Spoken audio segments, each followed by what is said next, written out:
नमस्कार दोस्तों, स्वागत है आपका डायनेमिक डीके में daily news with Dinesh Kumar के। आज के वीडियो में हम बात करेंगे 10 जून 2020 की इंपॉर्टेंट न्यूज के बारे में। पहले तो जिन व्यूअर्स ने मेरा चैनल अब तक सब्सक्राइब नहीं किया है तो पहले प्लीज इसको सब्सक्राइब कर लीजिए। उसके अलावा आज की न्यूज और वीडियो के लास्ट में कवर किए जाने वाले इंटरेस्टिंग और इंपॉर्टेंट स्टैटिक फैक्ट्स जानने के लिए इस वीडियो को लास्ट तक जरूर देखिए। पहले बात करते हैं आज के वीडियो के की अट्रैक्शंस के बारे में। दोस्तों, हमारे आज के वीडियो में सार्क कोविड-19 emergency fund, G20, Shanghai cooperation organisation, G7, BRICS, ASEAN, employees provident fund organisation, national commission for women और बहुत सारे देशों की कैपिटल्स का जिक्र आया है। तो जिनके बारे में जानने के लिए आप इस वीडियो की स्लाइड्स को ध्यान से पढ़िएगा ताकि आपको इनके बारे में जानने का मौका मिले। चलिए वीडियो शुरू करते हैं। केंद्र सरकार ने कोरोना वायरस के अत्यधिक इन्फेक्शन वाले 15 राज्यों और केंद्र शासित प्रदेशों में विभिन्न क्षेत्रों के विशेषज्ञों के हाई लेवल जो ग्रुप है वो तैनात किए हैं।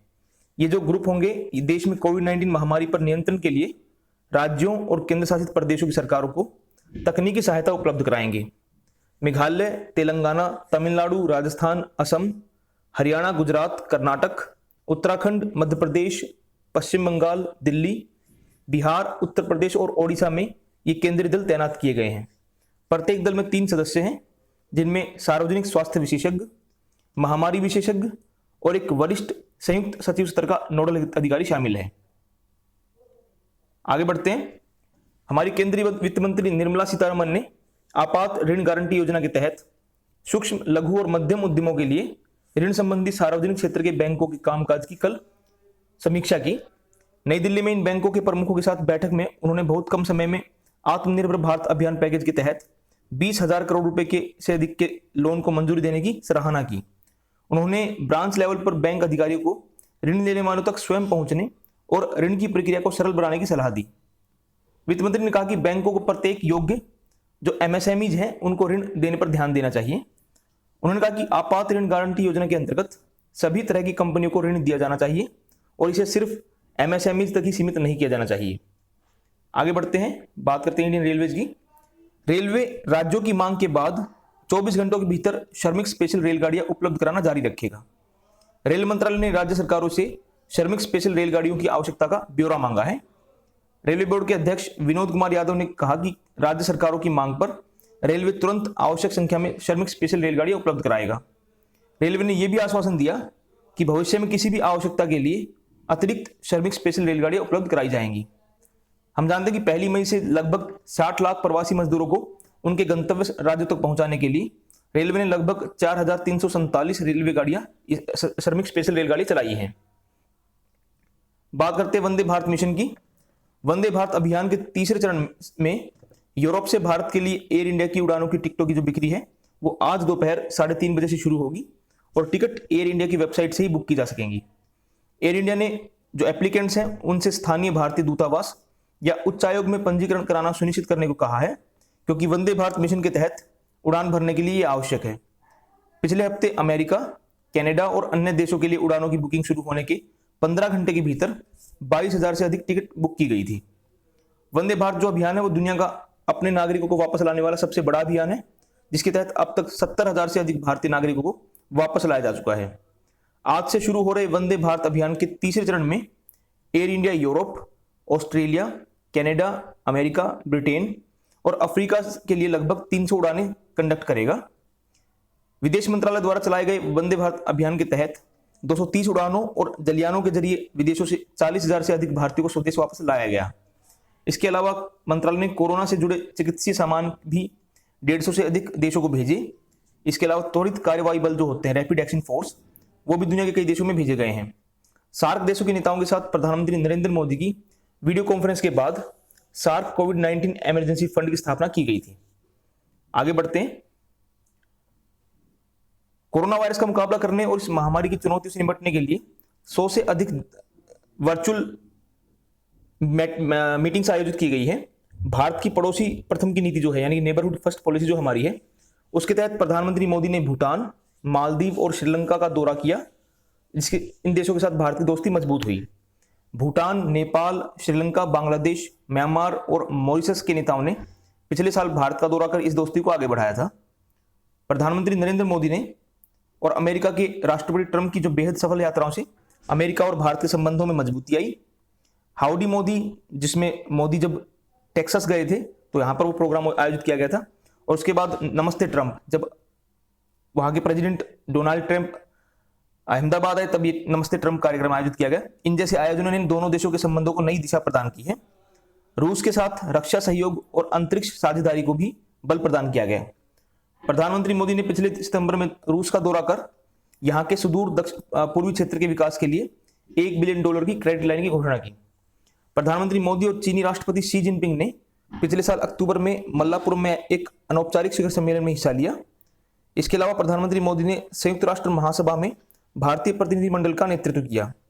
साथ ही उन्होंने जलवायु एक्शन शिखर सम्मेलन और महात्मा गांधी के जन्म वर्ष के 150 साल पूरा होने के उपलक्ष्य में आयोजित एक कार्यक्रम में भाग लिया। प्रधानमंत्री मोदी ने G20 शिखर सम्मेलन, संघाई सहयोग संगठन, उसके अलावा G7 शिखर सम्मेलन के आउटरीच सेशन, ब्रिक्स शिखर सम्मेलन और आसियान से संबंधित शिखर सम्मेलनों में भी भारत का नेतृत्व किया। तो ये बहुत सारी जो इंटरनेशनल और नेशनल कॉन्फ्रेंसेज हैं, इनमें हमारे प्रधानमंत्री जी ने भाग लेकर हमारे देश के जो इंटरनेशनल रिलेशंस हैं उनको मजबूत बनाने का काम किया है। आगे बढ़ते हैं। हमारे सड़क परिवहन और राजमार्ग मंत्री नितिन गडकरी ने कोविड-19 महामारी के कारण कल मोटर वाहन दस्तावेजों की वैधता को इस साल सितंबर तक बढ़ाने की घोषणा की। मंत्रालय ने इस संबंध में सभी राज्यों और केंद्र शासित प्रदेशों को एक एडवाइजरी जारी की है। राज्यों और केंद्र शासित प्रदेशों से अनुरोध किया गया है कि वो मोटर व्हीकल एक्ट 1988 के प्रावधानों के तहत वर्तमान स्थिति में राहत देने के लिए परमिट के रिन्यूअल, शुल्क और करों में छूट देने पर विचार करें। तो याद ध्यान रखें कि अब हमारे जितने भी डॉक्यूमेंट्स हैं मोटर व्हीकल एक्ट के तहत, उनकी जो वैलिडिटी है वो सितंबर तक बढ़ा दी गई है। बात करते हैं कोविड-19 पर अपडेट की। देश में अब तक कोविड-19 से 1,29,215 लोग ठीक हो चुके हैं और ठीक होने वाले रोगियों की जो रेट है वो 48.46% हो गई है। पिछले 24 घंटों में 4,785 रोगी ठीक हुए। स्वास्थ्य मंत्रालय के अनुसार पिछले 24 घंटों के दौरान 9,987 लोग इन्फेक्टेड हुए और संक्रमित लोगों की संख्या जो है वो बढ़कर 2,66,598 हो गई। ये एक दिन में अब तक की सबसे अधिक वृद्धि है। पिछले 24 घंटों के दौरान 266 लोगों की डेथ हुई है और मृतकों की कुल संख्या बढ़कर 7,466 हो चुकी है। देश में जो डेथ रेट है वो 2.8% है। आगे बढ़ते हैं। कोविड-19 से संबंधित मामलों की समीक्षा के लिए केंद्रीय मंत्रिमंडल के मंत्रियों के एक समूह की कल वीडियो कॉन्फ्रेंस के जरिए 16वीं बैठक हुई। इसके जो अध्यक्ष थे केंद्रीय स्वास्थ्य मंत्री हर्षवर्धन, उन्होंने कहा कि कोविड के जो मामले हैं उसमें भारत की स्थिति दुनिया के अन्य देशों के मुकाबले काफी बेहतर है, लेकिन इसके बावजूद इस मामले में सावधानी में कमी की कोई गुंजाइश नहीं है। उन्होंने कहा कि देश में इस समय कोविड के लिए 958 विशेष अस्पताल हैं, जिनमें 1,67,000 सेपरेट बिस्तरों और 21,000 ICU बिस्तरों की व्यवस्था है। स्वास्थ्य मंत्री ने बताया कि इस समय देश में 21,000 वेंटिलेटर उपलब्ध हैं और सरकार ने 60,000 अतिरिक्त वेंटिलेटरों को मंगाने का आदेश दिया है। उन्होंने कहा कि देश में कोरोना से ठीक होने वालों की जो दर है वो 48% को पार कर चुकी है और इस समय 1,29,000 लोग देश में कोरोना से इन्फेक्टेड हैं। आगे बढ़ते हैं। देश में लॉकडाउन की अवधि के दौरान पिछले 2 महीनों में एम्प्लॉइज प्रोविडेंट फंड ऑर्गेनाइजेशन ने 36,02,000 दावों का निपटान करते हुए अपने उपभोक्ताओं के बीच 11,540 करोड़ रुपए डिस्ट्रीब्यूट किए। सोशल डिस्टेंसिंग नियमों का पालन करते हुए 50% कर्मचारियों से दफ्तर में कामकाज चल रहे हैं। इसके बावजूद जो दावों का निपटान किया गया है वो 10 दिन के बदले 3 दिन में किया जा रहा है। तो क्लेम सेटलमेंट है वो बहुत तेजी से की जा रही है यहाँ पर। आगे बढ़ते हैं। राष्ट्रीय महिला आयोग की अध्यक्षा रेखा शर्मा ने कोविड-19 महामारी के दौरान प्रेग्नेंट वीमेन की दुर्दशा और इलाज से मना करने के आरोपों के बारे में केंद्रीय स्वास्थ्य मंत्री हर्षवर्धन को पत्र लिखा है। इस पत्र में जो अध्यक्ष रेखा शर्मा है उन्होंने कहा कि ऐसे कई मामले सामने आए हैं जहां पर प्रसूति सेवाओं के लिए पर्याप्त एम्बुलेंस सुविधा उपलब्ध नहीं है और अस्पताल में भर्ती करने से इनकार करने के कारण उन्हें चिकित्सा सुविधाएं मिलने में देरी हो रही है। महिला आयोग ने स्वास्थ्य मंत्री से इस मामले में हस्तक्षेप का आग्रह किया है और केंद्रीय स्वास्थ्य मंत्रालय से सभी राज्यों और केंद्र शासित प्रदेशों के स्वास्थ्य विभागों को गर्भवती महिलाओं के लिए गैर कोविड एम्बुलेंस सेवाएं और अलग से बिस्तर आवंटित करने के निर्देश जारी करने का अनुरोध किया है। आगे बढ़ते हैं। उन्होंने कहा कि महिलाओं के स्वास्थ्य और उनके नवजात शिशुओं के लिए विशेष हेल्पलाइन नंबर व्यवस्था की भी उन्होंने बात की। आगे बढ़ते हैं। हमारे प्रधानमंत्री नरेंद्र मोदी ने कल फिलीपींस के राष्ट्रपति रोड्रिगो डुटेर्टे के साथ टेलीफोन पर कोविड-19 से उत्पन्न स्थिति पर चर्चा की। फिलीपींस के राष्ट्रपति ने भारत सरकार द्वारा इस स्थिति से निपटने में चिकित्सकीय सामानों की आपूर्ति को बनाए रखने के लिए किए जा रहे उपायों की सराहना की। श्री मोदी ने कोविड से मुकाबले के में फिलीपींस की सरकार को पूरे सहयोग का आश्वासन दिया। दोनों देशों ने हाल के वर्षों में पारस्परिक संबंधों को मजबूत बनाने के लिए उठाए गए कदमों पर संतोष व्यक्त किया। दोस्तों, ये थी आज की खबरें। बात करते हैं आज स्टैटिक फैक्ट्स के बारे में। आज 10 जून है। 10 जून 1846 को रॉबर्ट विलियम थॉमसन को रबर टायर हेतु पेटेंट प्राप्त हुआ था। ये जो रॉबर्ट विलियम थॉमसन है, इन्होंने फाउंटेन पेन को भी इन्वेंट किया था। उसके अलावा 10 जून 1848 को न्यूयॉर्क और शिकागो के बीच पहली टेलीग्राफ लाइन बिछाई गई। 10 जून 1902 को अमेरिका के एच.एफ. कैल्हन को विंडो एनवलप के लिए पेटेंट प्राप्त हुआ। विंडो एनवलप एक बड़ी कॉमन सी यूज होने वाली चीज है आज के टाइम पे। उसके अलावा 10 जून 1890 को असम के पहले मुख्यमंत्री और भारत रत्न पाने वाले गोपीनाथ बारदुलाई का जन्म हुआ।